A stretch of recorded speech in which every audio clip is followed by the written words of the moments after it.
sitting, and we agree, Mr. Speaker, with all due respect. Senator Osotsi. Mr. Speaker, I want to support the request by Senator Cheregei that this is a very serious matter. Mr. Speaker, just like any other workers, we cannot sit here and work if our hearts are troubled. And as Senator Cheregei has said, our staff have not been paid, our offices are being locked, and we are not able to pay our bills on the ground because of lack of operation money. And Mr. Speaker, I think we must take a serious action, because this is more than just the money. It is the disrespect by the executive to Parliament. And Mr. Speaker, even yesterday, I was so surprised that a PS... Order, honorable senators. May the senator be heard in silence, please. May the senator be heard in silence, please. So, Mr. Speaker, this is disrespect to the institution of Parliament by the executive. They want to give us exchequer when they feel like they want to give. They want to punish us, and this means we will not be able to do our legislative work very well if we are not facilitated. And the Constitution is very clear that the Parliament shall be facilitated. So, Mr. Speaker, I want to agree with my neighbor that we stop this session, suspend this session, you make phone calls.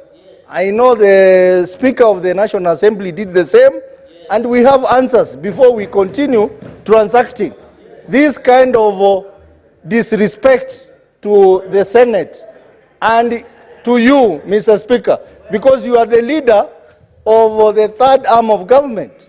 You must be respected. Even yesterday I was surprised.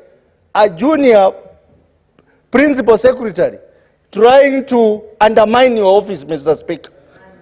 The Speaker has a right to meet any diplomat, and Parliament all over the world represents the diplomats of that country.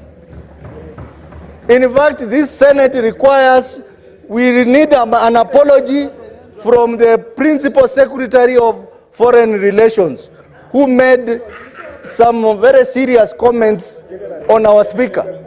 Our Speaker has every right to meet any dignitary in this world, because he's representing an arm of government. So this is a further confirmation of disrespect to this Parliament by the executive, and I think I want to fully agree that we need to suspend this sitting, or we cause the suspension of this sitting the way we did it yesterday until our matter is addressed, Mr. Speaker, and forever if the matter is not addressed. Senator Gloria. Yes. Thank you, Mr. Speaker. Mr. Speaker, I think I want to reiterate that the Senate is actually being disrespected. Yet again, Mr. Speaker. Mr. Speaker, you know we are the upper house. And every single time I tell people that, no, I sit in the upper house, I expect, Mr. Speaker, that the upper house is respected equally as the National Assembly, Mr. Speaker. And Mr. Speaker, a lot of people don't know, but nominated senators, we don't have an operational fund, but we have employees. Today, actually 20 minutes